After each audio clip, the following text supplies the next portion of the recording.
dozens gathered here at the Dominion Church to honor the life of Delphina Ngigi, the African asylum seeker who died after waiting for hours in the cold outside a Mississauga shelter.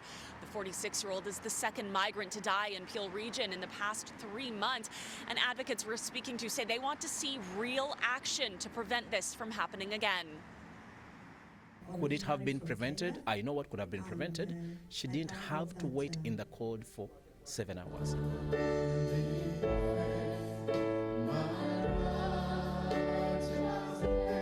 Mourners learned the details of Ngigi's life in the somber vigil.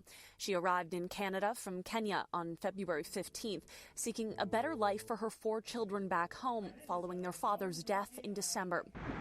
She reportedly arrived at the shelter at 1767 Dundas Street East at 1 p.m. the following Saturday, but was not admitted until 8 that night. Peel region officials say Ngigi slept indoors at the shelter, but suffered a medical emergency on Sunday and died in hospital.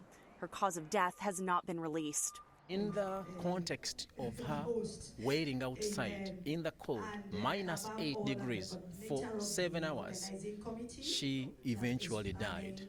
That is unfortunately part of the true facts that were unfolding surrounding her death.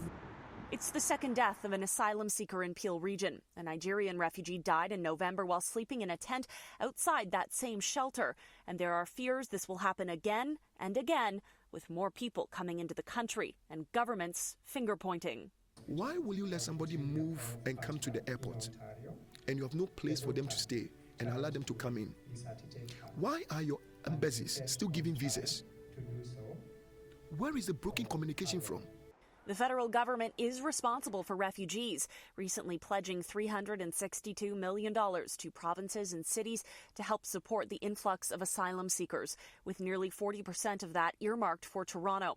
But Pastor Eddie Jumba wants to see the feds fork over the promised $7 million to Peel region to finish building the reception center for refugees at Pearson Airport. 5 months ago, we were told that it was going to be ready in a short time.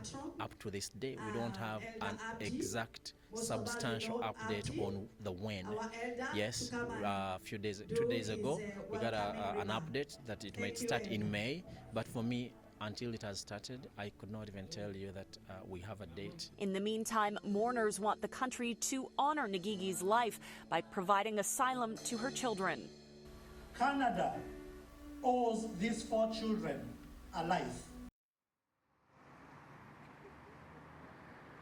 Now, the Vigil also is raising money to help send Ngigi's body back to Kenya, back to her 4 children, where she will be buried. In North York, Mackey, City News.